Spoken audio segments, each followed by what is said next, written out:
She is wonderful. She has an album out on Realize Records. I love her to death. So glad she's here. Please welcome to stage Missy Hall.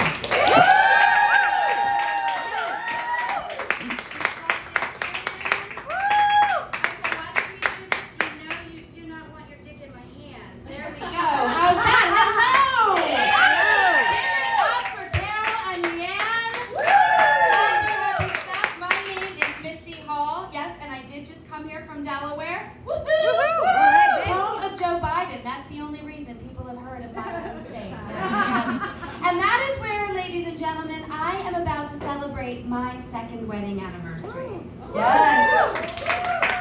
It is my third second wedding anniversary. But I now know what I'm doing. I know what I'm doing. And you guys, my new husband is significantly younger than I am.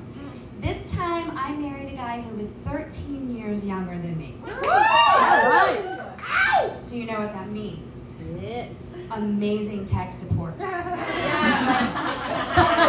someone that during all of 2020 could operate my computer and my phone for me was absolutely amazing.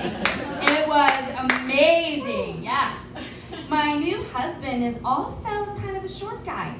The short guy, and you know, ladies, like when you have a nice tall guy behind you spooning you and you get to be the little spoon, like I'm not the little spoon at my house.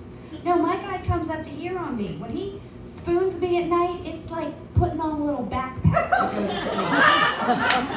Like I feel like Dora the Explorer. You know? Like I'm the man, yes, yeah, no, good times. And I am about to turn 54 years old. Which is really weird because I have still never needed algebra. It has not come up not one time.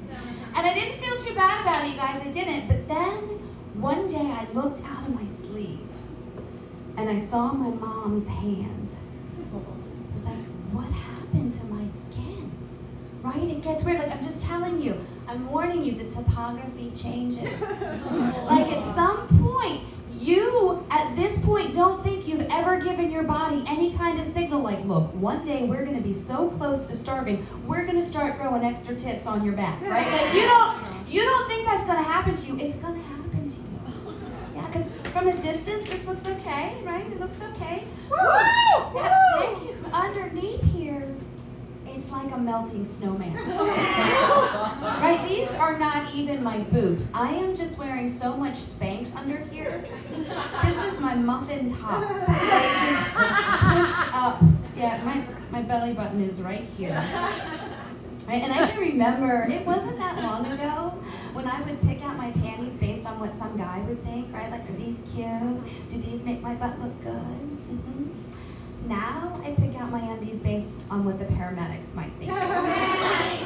Because you got that like one little moment to make an impression after your heart attack. It's like, oh, she's kind of cute.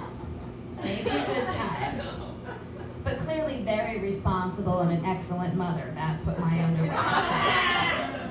Yeah, that's what my underwear says about me. And when it first started, I started fighting the whole aging thing. I did. I went and I got one of those Clairsonic facial washers. It's this ultrasonic brush. It spins around and around. It gets all the dead skin off your face. It takes 20 years off of your face.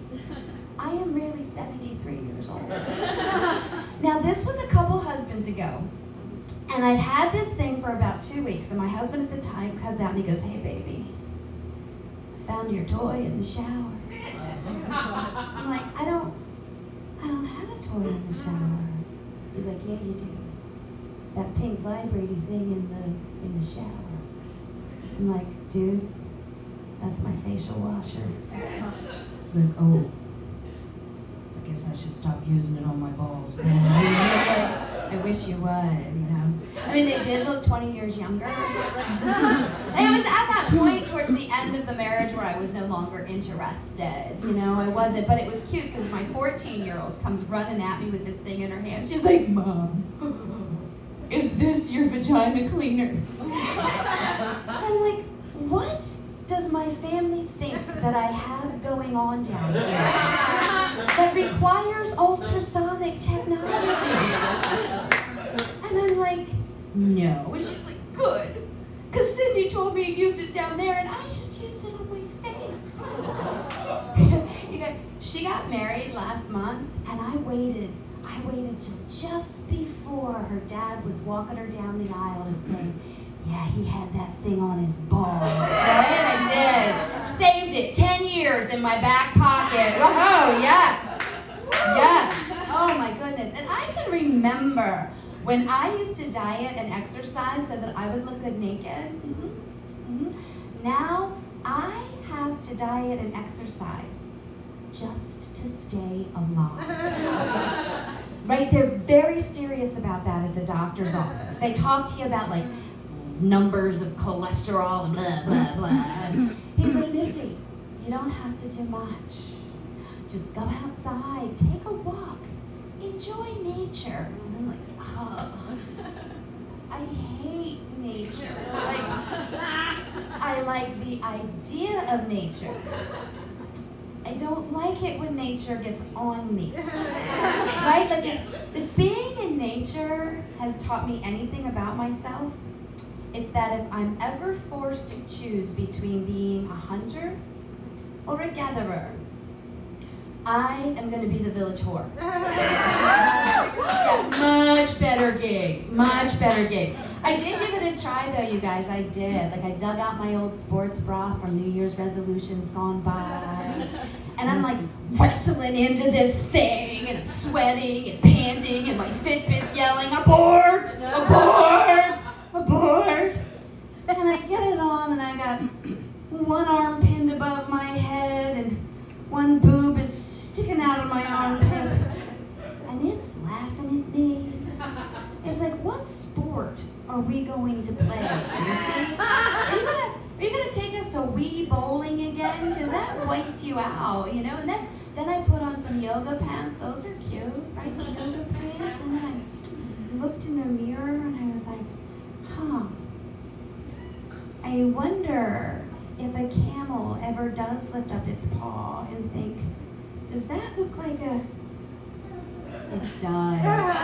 It does. You guys are welcome that I didn't wear those for you today. You're welcome. Yeah.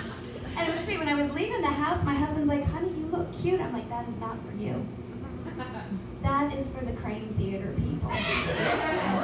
You get the version of me with no makeup on, my hair up, an old t-shirt, a pair of boxers, and one sock. That's for you.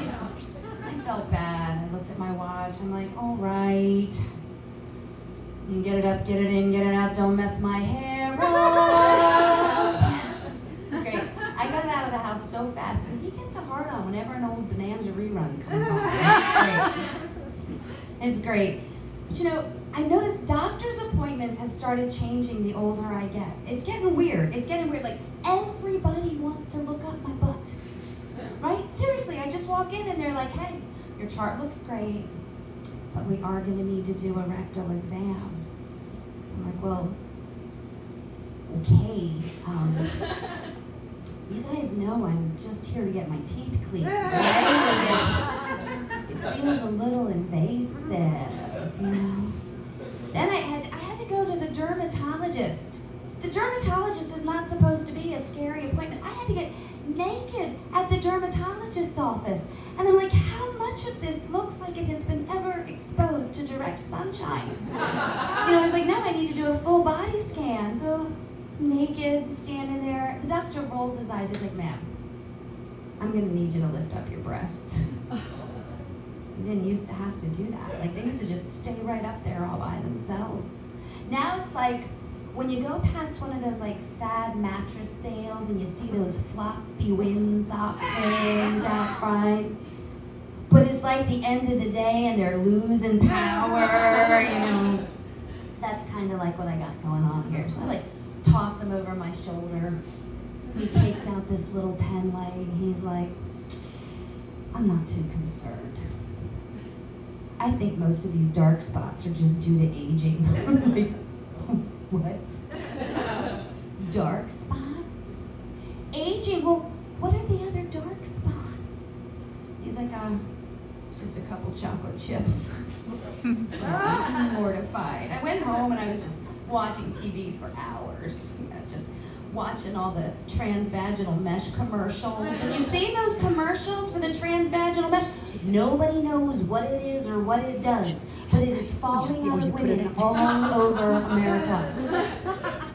A woman in Texas got $7.5 million because her mesh fell out. The rest of us are playing Powerball. I'm like, get the mesh. Like, it's better odds. It is. But ladies, what is our least favorite doctor's appointment? Yeah, the gynecologist for sure. Just out of curiosity, has any woman in this room ever made it close enough to the end of the table on the first scoot down? No woman in the history of gynecology has ever made it close enough to the end of the table on the first scoot down. It's like, scoot down, honey. No, a little bit more, scoot down. No, a little bit more, scoot down. Scoot down. I'm like, dude, my hoo-ha is on your face. And he's like, perfect. Like, you are sitting on a stool with wheels. You